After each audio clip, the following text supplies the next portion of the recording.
Hello everyone, my name is Bernsey and welcome to another video. Last time I did a review for Call of Duty World War II, and you could check that out on my channel. I'll leave a link at the top right of the video. And today I am going to do Destiny 2. Reviewing Destiny 2. Now, some people will say, oh, I think it's a bit too late now. It's been like, what, 2 months since it came out? And this is really my take on it. I think I have like 40 hours played on it. It's a it's a very fun game for players that played Destiny 1. Some people have deemed it as Destiny 1's update, like a Destiny 1.0. And yeah, in order to make this video, I actually made a script, so to speak, and I'll leave an image of that right now. So yeah, as you can see, I'm really trying. So Destiny 2 is um it's a it's to me it's not as worth the money as I thought it was, but I appreciate the additions to the Destiny lore and the Destiny story and the Destiny mechanics and everything. First off, in my category is graphics. Now, uh in my opinion, the graphics are amazing. Now, keep in mind, I played this on console. I have seen people play it on PC, and it looks gorgeous. I have seen someone play it in 4K, around like 50 FPS, which is pretty amazing if you ask me. The fact that we could have a game this beautiful and run it so amazingly, and on console it feels smooth, even though it's been capped to 30 FPS, and it's just sad that they had to cap it to 30 FPS. In my opinion, if the graphics were a bit less demanding and we weren't capped to 30 FPS, it would have been better. But Bungie supposedly knows what they're doing, and players that love graphics are probably more happy that they actually didn't uncap it and make the graphics capped. So, uh, the second part of this review is going to be missions. Now, I just want to say something. The missions are very dull, but I have to preface this by saying that the missions are extremely cinematic. They're very nice. When there's something important happening, you'll know because like spoilers, by the way, when in the second mission you land on Earth in Russia and you just kind of walk helplessly as you watch the Cabal take over the city, and it's um it's a great addition. And you're walking around with an empty pistol and you find your ghost, and the ghost just says, "Oh, I'm so glad I found you, but remember, I can't revive you right now because of there's no light." Then you find the people in the farm, and they say that guardians are basically dead. It's it's it's pretty great. I like it, and I have to say, the last mission, very anticlimactic. It's very sad. It's just like, oh, I am the final boss. You will never fight. You'll never win. I. It's just. It's pretty fucking sad that that is the final boss and everything, and it's just like, why? What is happening here? But next we'll move on to strikes. Um, I want to say that strikes have great mechanics. They're pretty good in terms of missions and point and checkpoints and everything. However, there's no point so far. There's no strike specific loot like there was in Destiny, where if you were doing a strike, you would get a certain type of loot. Like, for example, if you were doing a Vex mission, you would get Vex helmet or something. Um, the ending of the strikes, I'm talking about strikes and nightfall, um, you get, instead of the final boss dropping the loot, it's actually a chest, which some people like, some people dislike, and I'm going to side with the people that dislike it. For me, when Destiny 2, you see an enemy and he's just this big boss and he's killing you and he's trying to kill you. He's the boss that you're trying to kill. And then you kill him and he drops the loot, he drops the engram. For me, that is great because it's like this is the final guy that you killed. He dropped this loot and it's pretty good. But there's going to be updates in the future, as told by Bungie, where we're gonna have strike specific loot, and there are going to be new strikes and new bounties and everything. And yeah, hopefully that's great. Next up, we're gonna talk about free roaming.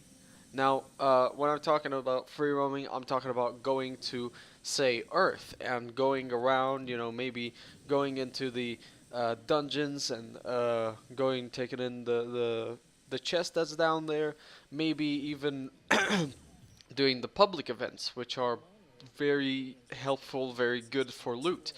And the only bad thing that there is in the free roam, in my opinion, actually there's two. There's one where it's like the connection errors that we've been having in the beginning of the game, but Bungie has kind of fixed it. It still happens, but not as bad as it used to be. The other bad thing is patrol missions. Patrol missions do not give you anything very important, except for weapons like the Rat King, uh, the Mida multi-tool, those are fairly good, but then the rest are fairly useless.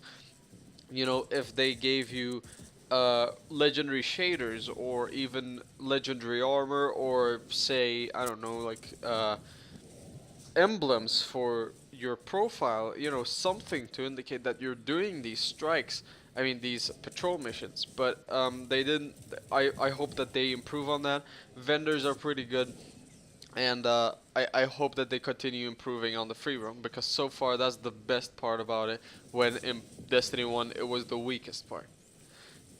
Next up, we're going into Crucible. Now, Crucible, you either love it or you hate it. I mean, it's kind of balanced, and weapons. If you're a low level, I'm saying like level 2 or 3, the weapons that you get from the beginning of the story, they give you good weapons for Crucible. So when you begin the missions, you try out Crucible as well, and you don't feel underpowered because of these people that are 300 light, and you're just sitting there just like I'm level 2 high. Um, However, I want to say that there are some legendary weapons that are very, very hard to defeat. Things like in launch, we had the multi-tool, and it's been very annoying through Destiny 1 and Destiny 2. Okay, guys, so this is the next day because I had to stop recording because I had things to do yesterday, and I'm going to continue on with the recording of Destiny 2. Yeah, hopefully this is gonna be worth it. A lot of people are gonna watch it, hopefully, and we're gonna go for the next point, which is weak drops for the most part. Uh, Destiny 1, we have people that were getting uh, exotics, and a lot of, it was normal to see someone getting an exotic at the end of the game, and it was very exciting to see what you're gonna get. For the most part, you would get a legendary weapon, something very powerful and Crucible exclusive and everything like that. But in Destiny 2, the only way that you can get Crucible exclusive weapons and armor drops is from Lord Shaxx himself. You get coins that you give to him, and it's not as good as Destiny 1 is. I mean, did, and I hope that they kind of fix it and everything. but at the same time, it's not as bad as most people say. Um, However, I just want to say that Destiny 2's Crucible is more competitive. There's more of a point to start playing on Crucible. You know, there's issues like the vendors don't have the level number on them. You know, when you level up, you don't know when you're leveling up and whatever. However, I just want to say that I kind of enjoy Destiny 2's Crucible. It's pretty nice to play and everything. Um, However, next point is unfair team balance. Team balance, you either get a extremely good team or you get a terrible team. There are some in betweens and everything, but it's pretty rare where you get two teams that are equally balanced and they're fighting and they, you notice that it's pretty equally balanced. But with Destiny 2's Crucible, I feel like it's mostly uh, either getting punched over and over or punching someone over and over. It's either very easy to kill someone or very hard to kill someone. And it's pretty luck based, to be honest. We've had winning streaks and everything, but in the same time, it's very hard to compete with some people. So now that we've finished over with Crucible, since we're on the topic of Crucible, let's continue on with the events. We've I'm gonna talk about Iron Banner. So Iron Banner was great in my opinion. The armor pieces are very good. Um, the weapons are pretty good as well, and in my opinion, uh, if you got the full armor piece, I mean the full armor set, and you also got the pulse rifle for Iron Banner. That's it. You finished Iron Banner, but people have said that the armor is much harder to get than it used to be on Destiny 1. In my opinion, it wasn't as bad as people are saying. Then again, it's like I don't know. It just feels like Iron Banner has upgraded in terms of looks and things that they've done, but downgraded in terms of replayability, fun like that. You don't get legendary engrams that you get from finishing bounties and everything. You instead get coins that you give to Lord Saladin, and then you take the engram from it. And also, I've noticed something that if you're a very high light level, you're like 295, 293, or whatever. Um, the issue with Iron Banner is that they won't progress you in terms of light level. Unlike in Destiny 1, I used to love getting into Crucible on Iron Banner because it used to help me with my light level, and that's how I got the final uh, that's how I got the final light level. I think it was 400, and I got it on my Warlock, and I was pretty happy. And it was thanks to Iron Banner. They gave you actual good light level weapons instead of the baseline from your light level. But apart from that, it was pretty good. Uh, I also want to point out that it's extremely grindy. Uh, it's gonna be a very hard point to miss. If you know about Destiny, you know about the grind and the MMO kind of feeling to it. It's a very RPG based, it's very MMO based. However, it's not an MMORPG because that's what people say. And I disagree with them. It's an FPS MMORPG, and I think it's cool. I think that category is pretty cool. Um, Next up, talking about events, is the faction rally. Once again, very grindy. Uh, the point of faction rally was to make a competition in between these three factions. There's Dead Orbit, there's Future War Cult, and there's New Monarchy. Uh, I honestly don't know how to think about this, and the competition was which faction gets the most tokens.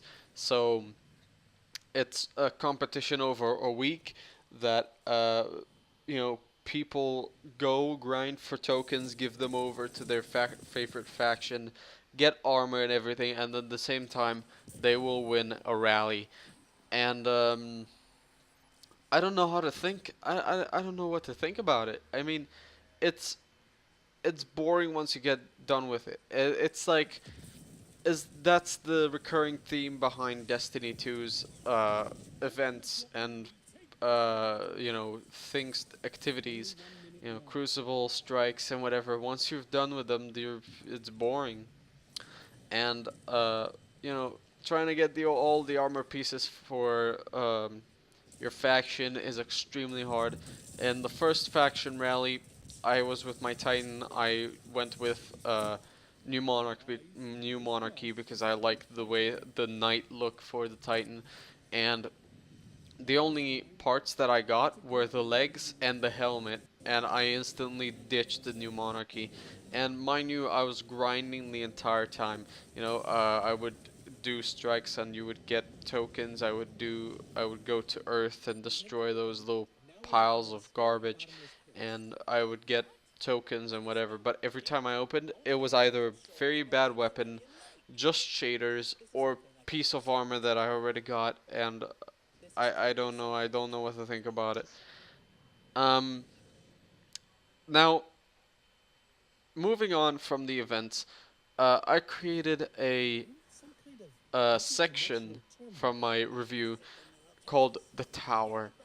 Um, Apparently, the Tower was supposed to be a very, very different thing from what Destiny 1 was, and there was going to be a lot of replayability throughout the Tower. But I feel like they failed, and it was weirdly underwhelming. And I don't know. I don't know. Everybody said that, oh, it's just a standard tower, which it is, but it's a different tower and it's sad. I don't know. It's just like you look over to the right, I think, and you just see this burning tower, and it's like, well, that's just sad. We moved over from one tower that we loved and wished that we were still in into another tower which does the exact same thing. And it's great to see something new, but it's pretty bad to see that there's nothing to do in the tower. World War II implemented 1v1s and score streak training. They implemented the supply drops going to be visible to everyone around you and everything. Destiny 2 is just a tower, just a tower. And because of the tower is like, well, the tower is nicer and the farm is there, but the farm, there's only Eva Levante, I think, which is the clothing woman, and it's just like, well, why are you there? And she's the that place's cryptarch, and she's just left there with the store, and it's just those two people, and it's kind of sad because the farm was pretty cool. It was a bit of greenery, and you could play sports there and everything. But I'm not too surprised on what they did. I knew there was going to be a tower. I didn't care. I knew exactly what they were going to do. Uh, I don't know. Now we're going to move over from the tower to loot. Now, this is going to be a section where I'm just gonna talk about the things that uh, loot from Destiny 1 and Destiny 2, how they compare and what they do differently and better. So, loot is extremely grindy. It's like, what else do you expect? However, there's not much to collect at the moment in terms of exotics. I believe there's only like 17 weapons and a couple of armor sets for every class. And I have all the weapons except for the Hardlight and the Legend of Acreus. Uh, and I feel like it was uh, easy to collect, but there wasn't much to collect, so it was boring at the same time. And it's their fault. It was Bungie's fault because they could have released a game with exotics there's tons of exotics, maybe 50 or whatever, exotics are the pinnacle of Destiny. Instead, they release what 16, 17 weapons and a couple of armor sets, and I don't know. However, I want to say that Eververse is a very good new thing. Eververse used to be either grind for years until you get a box, and then in the box there's nothing in it, or you buy things with strange coins. No, wait, it was silver dust and strange coins at the end. However, I think that this with this new level up thing, it's pretty amazing because in Destiny 1, when you leveled up, you just got 5 motes of light, and now they give the Eververse a new meaning. It's a part of the game. I love it. I love the emotes, the exotic new things. The ships. They're pretty nice. The things, all those things. You get shaders and everything. However, I want to say that I don't really like the entire. You have to collect the shaders, and you have to have 5 to make your character all in one color. But I like the entire. On every part of your body, you can put a different shader. I really like that, but I didn't like the entire collect shaders thing. Um, Next up, we're gonna move over to raid. I am not very experienced in this, because I'm not going to do it. I I pretty much gave up on the raid. I mean, it looks fun, but there's not much replayability to it. Um, People have said that the rewards aren't as good as they thought they would be. When um, when we had the Taken King or Crota or anything, we had really nice, very good weapons. Like the Vex raid, they gave us elemental, very overpowered weapons. We had a scout rifle that shot in full auto, and it had fire damage. We also had I think it was an arc auto rifle that had a very high rate of fire, and it was pretty cool. But with this raid, weapons look very different, very nice. They have great design, but it's underwhelming. Once again, armor looks kind of terrible. Uh, the helmets, they look shit. The armors, shit. Shaders are cool. The shaders for the raid are very cool. The one shader where it's purple, black, white, and gold, I think. It's a very good shader, but that apart from that, Legend of Aquarius, it's a pretty useless shotgun because it can only hold 2 shells, and that's after you upgrade it. And when you first get it, it's a one-shot shotgun with a very high impact, and that's about it. When you upgrade it, it's a two-shot shotgun with very high impact. Why didn't they just do it a double barrel? But that's out of my reach for explanation. And the ornament looks pretty dumb in my opinion. The entire wooden stock, gunmetal gray and white accents. It looks very cool to me as opposed to purple, white, gold, and black. It's just kind of boring. Um, and another thing that I wrote here in the script is I'm gonna update this review for Destiny 2 after the DLCs come out and the updates and everything and events. But that is, I'm gonna make another update after the Osiris expansion pack comes out, and then afterwards I'm gonna do the Warmind, and then after that we're gonna see. But the entire, even though we just launched, we're already announcing another expansion pass is very dumb to me. I mean, why don't you just take another few months from the release and just hammer the game with content? With even release more betas, make it a very vast and pretty finished beta before you release the game for everyone that purchased the game. And they didn't do any of that. I mean, they released the beta, which was basically the beginning of the game, but they give you legendaries and everything. I don't know. It was pretty cool, but I am very underwhelmed. People have said that Destiny 2 is basically Destiny 1.5, and I slightly agree with them to the point where it comes to looking at Destiny 1 and then comparing it with Destiny 2. They're pretty similar. I'm kind of disappointed in Bungie. But yeah, that's about it for another video. Uh, I've worked very hard on this video. I created a script. I am doing the audio tracks for themselves, and I'm hopefully gonna get the gameplay sorted out and done better than I thought I would ever do it.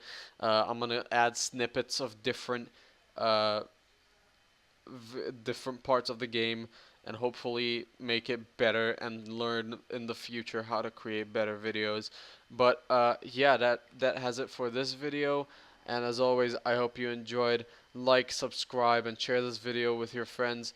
And hopefully, I grow in size. And I don't fucking know. Just help me. I'm dying.